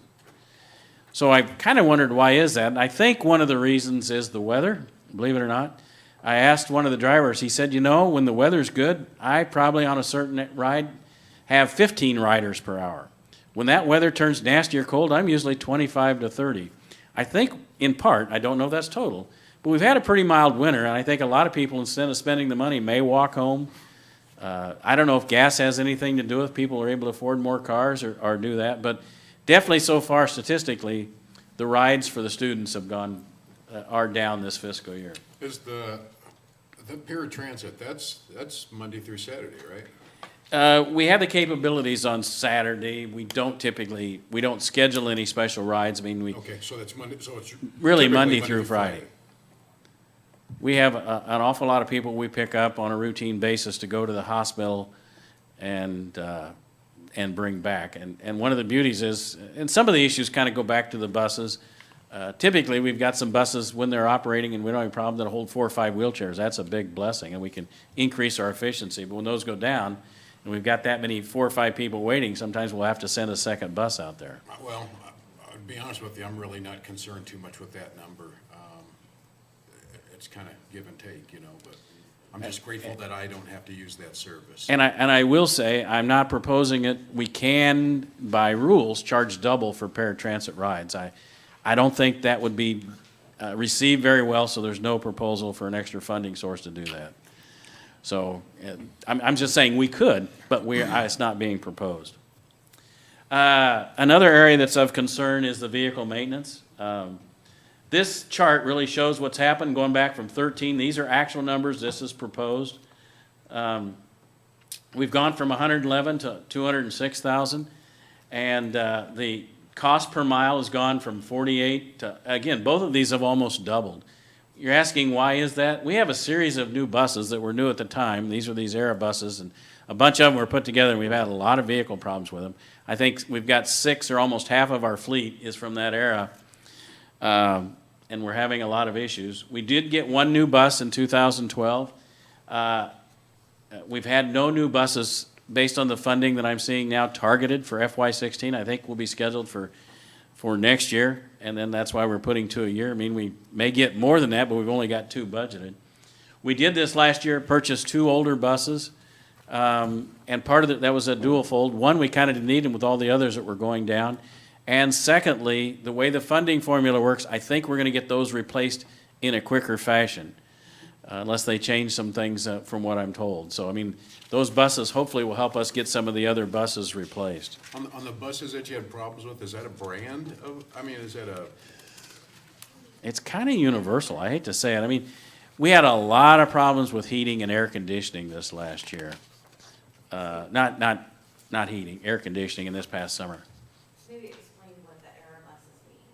Oh, ERA. Why we got so many That was that American Recovery Act where evidently we had them programmed in and we got a lot of money to federally fund those and get them replaced right away, the ERA buses. I think American Recovery and Resource Act or whatever it was. So anyhow, that's some of the woes with vehicle maintenance. Oh, what we do have proposed in this budget is $180,000. I do have concerns whether, I will be honest, most of the years these numbers have gone over. I know there's been suggestions to try to outsource it, see if that reduces our cost. We've not had very good luck at all. Sometimes the buses are gone for longer than a month. People act like they're going to be a priority, but they don't end up that way. So we've actually had better luck actually keeping in, getting them done quicker in-house. And we've got some newer staff that I think is helping that, but it's still a major cost. And I've got one of those check marks you'll see here. That's where that $43,000 increase is coming over what was budgeted last year in this $180,000. The other thing that I'm looking at here is adding to the transit system a routing software. I've checked with a lot of the other and getting kind of a feel for it. About 80% of most of the other transit systems already have some form of routing software as part of their operational package. What this is going to do is add $26,000 to next year's budget. That's another increase. There's $20,000 for the software, and this $5,400 is included in that. That's going to be an ongoing maintenance fee. There is a company that's got a special out to the Iowa Transit Systems that's offering a reduction in this software if we get it in this next calendar year, and it's saving about $12,500. I've talked to several other people that have got this in place already, and they're very happy with it. So if we do not implement that in this budget year, I think it's going to cost closer to $40,000 to go with another company or get that implemented a year from now. One of the saving graces is, one of the reasons we want this, what we have to do, if you take a look at how we keep all our statistics, the drivers handwrite it on pieces of paper, and then they turn it in, and then our lead driver has to take all that information and enter it into the computer into a massive spreadsheet. And then we take all that information and use it to gather all these statistics. This routing software will do a couple things. One, it should collect all those statistics right there, and it'll be downloaded so we don't have to manually input them. It'll also create communication between the dispatch center and the drivers and help with some of the routing issues. It'll actually, you've got to pick up at 8th and Etna or whatever, and it'll put that right on there so the driver will know where it's at and help with some of the scheduling and efficiency issues. So that is something we have in, and I do highly recommend we continue with that. Now, I don't want this to all be negative. There are some positive things. I've kind of hit on these earlier. End on a high note, Steve. Huh? Okay. Well, again, we did have the 6,100 extra rides with that free ride for the school program, and look to continue that again this year and hopefully expand it. I will say that one of the rec programs is probably one of the big benefactors of this, as they were able to take their people, their campers, basically, to the school, Grimes School, and get them a free lunch. But that's had minimal effect on our operating. We're out there running. We did spend a little bit more time, but had minimal effects on the operating and generated. And by generating those, remember, our funding is heavily done by rides, number of rides, and revenue mileage. So that's going to help there. And again, the advertising revenue has continued to rise. That's been a really big boost. If you go back to FY13, we didn't have any revenue dollars there. If the program got started in FY14, we had a little over 2,000. And this past year, we ended up at almost 14, and we're projected to be around 14 for this year. So that's some good things with transit. Not everything is bad. We're getting near the end. One of the other aspects, you'll see another check mark that we've proposed in here. Engineering is looking to get what they call a robotic total station surveying unit.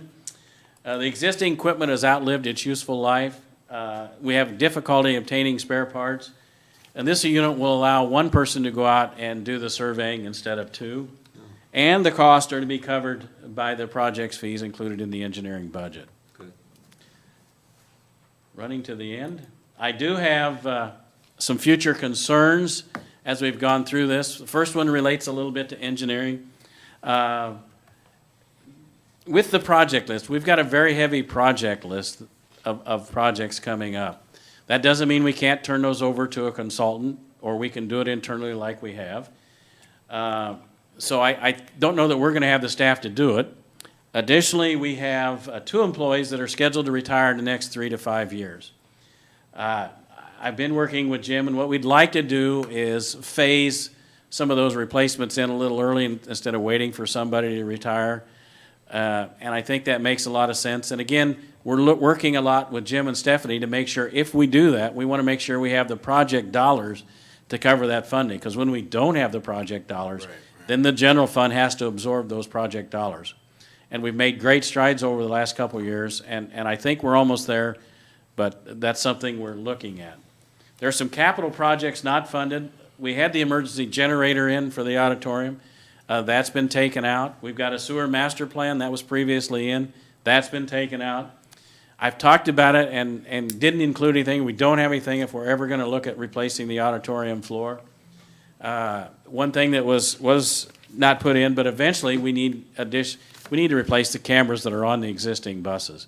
I'll admit that this is becoming more and more of an issue of liability, these cameras, and we've had them readjusted, but we really need to get new cameras, better cameras, because in some cases we've had if people fall or certain things happen, that's kind of limits our liability as to what the drivers or anybody was doing. And again, the other thing that's on there is that removal, I'm calling it the household infiltration inflow. That goes back to that sewer diagram where we have the foundation, the sump drains, and any roof drains. Somewhere I think that's going to need to be addressed. It isn't addressed in this budget. So with that, that's the end of my presentation. So. Do you guys have any extra questions? Good. Thank you, Steve. Thank you. Okay. Thank you, staff, also. No doubt, good job.